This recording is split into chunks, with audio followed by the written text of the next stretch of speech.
ទីអាជីវកម្មបរិយាបុលីសតតែ3ផ្ទះតែប៉ុណ្ណោះ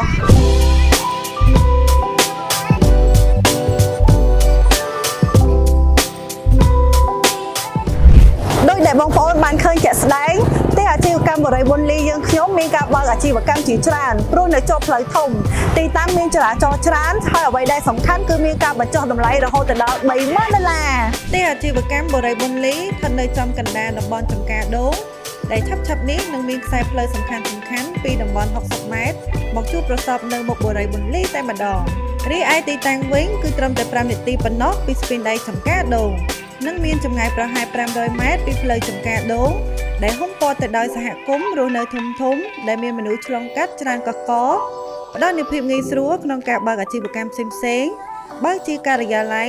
ឬដាក់ជួលបន្តកាន់តែពិសេសសូមអញ្ជើញមកទស្សនាផ្ទះជាក់ស្ដែងសំណង់សង់រួច100%នៅថ្ងៃនេះដើម្បីទទួលបានការបញ្ចុះតម្លៃរហូតដល់$30,000សូមកុំឲ្យឱកាសដ៏ពិសេសនេះកន្លងហួសព្រោះទីអាជីវកម្មនេះនៅតែ3ផ្ទះតែប៉ុណ្ណោះ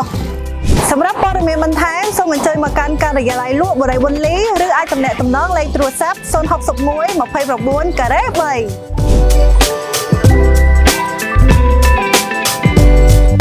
បរិយាបុលីស៊ីវិល័យតាមសម័យកាល